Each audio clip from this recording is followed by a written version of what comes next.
Hoje, terça-feira, dia 19 de janeiro, quero te acolher com carinho para esse momento da palavra e dizer assim como alerta, talvez o momentinho que você tem hoje para rezar, talvez a horinha que você tem é agora. Eu não sei que hora que você está tomando posse dessa palavra, mas talvez seja esse o único momentinho que você tem.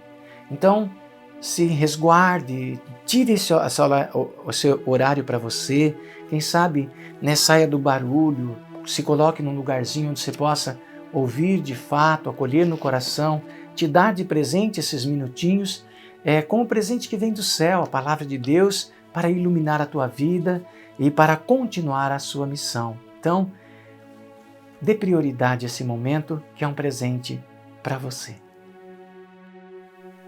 Primeira leitura. Leitura da carta aos Hebreus. Irmãos, Deus não é injusto para esquecer aquilo que estáis fazendo e a caridade que demonstrastes em seu nome, servindo e continuando a servir os santos. Mas desejamos que cada um de vós mostre até o fim este mesmo empenho pela plena realização da esperança, para não serdes lentos à compreensão, mas imitadores daqueles que, pela fé e a perseverança, se tornam herdeiros das promessas. Pois quando Deus fez a promessa a Abraão, não havendo alguém maior por quem jurar, jurou por si mesmo, dizendo: Eu te cumularei de bênçãos e te multiplicarei em grande número. E assim, Abraão foi perseverante e alcançou a promessa. Os homens juram, de fato, por alguém mais importante, e a garantia do juramento põe fim a qualquer contestação. Por isso, querendo Deus mostrar com mais firmeza aos herdeiros da promessa o caráter irrevogável da sua decisão, interveio com um juramento. Assim, por meio de 2 atos irrevogáveis, nos quais não pode haver mentira por parte de Deus, encontramos profunda consolação, nós, que tudo deixamos para conseguir a esperança proposta. A esperança, com efeito, é para nós qual âncora de vida, segura e firme, penetrando para além da cortina do santuário, aonde Jesus entrou por nós, como precursor, feito sumo sacerdote eterno na ordem de Melquisedeque. Palavra do Senhor. Salmo. O Senhor se lembra sempre da aliança. Eu agradeço a Deus de todo o coração, junto com todos os seus justos reunidos. Que grandiosas são as obras do Senhor, elas merecem todo amor e admiração. O Senhor se lembra sempre da aliança. O Senhor, bom e clemente, nos deixou a lembrança de suas grandes maravilhas. Ele dá o alimento aos que o temem e jamais esquecerá sua aliança. O Senhor se lembra sempre da aliança. Enviou libertação para o seu povo, confirmou sua aliança para sempre. Seu nome é santo e é digno de respeito. Permaneça eternamente o seu louvor. O Senhor se lembra sempre da aliança. Evangelho.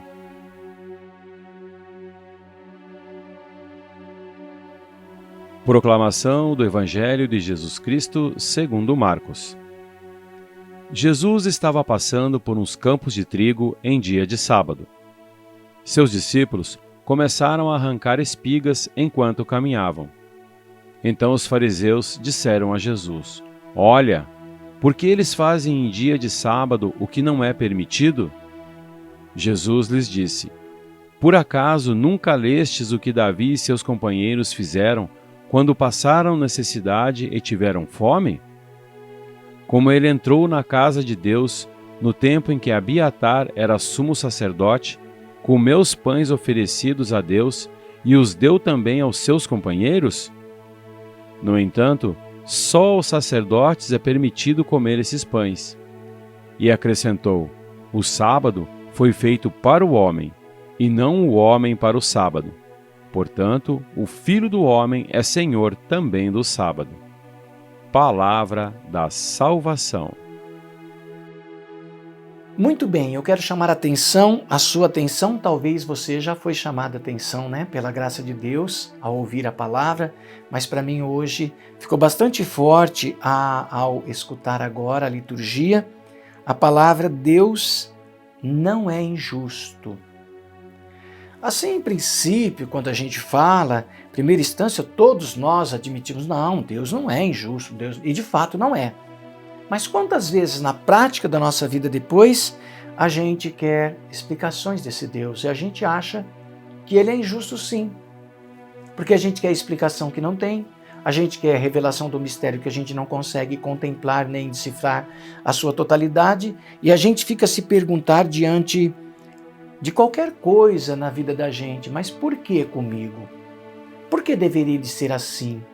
Não é? Por que Deus permitiu esta dor, esse sofrimento, esse desacerto, esse descontrole, essa separação, esse desemprego, essa enfermidade? Quantas vezes, como padre, eu ouço isso de pessoas que chegam, às vezes mãe, sabe? Frei, mas por que Deus permitiu isso? Será que eu estou pagando o pecado dos outros? Tudo isso vem do humano pelo humano. E aí a gente fica querendo cobrar de Deus o que a gente deveria de cobrar primeiro de nós mesmos e depois dos outros, não é?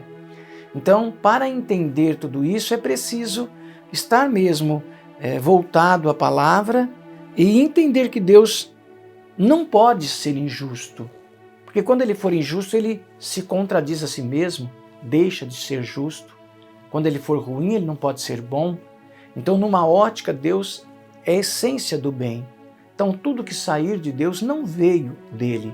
Você pode estar à margem ali, ou sofrendo, vivendo isso, às vezes até produzindo o que é pior, né? Quantas pessoas que produzem o mal na vida do outro, têm prazer em ver o outro se dar mal, se ferrar, sofrer.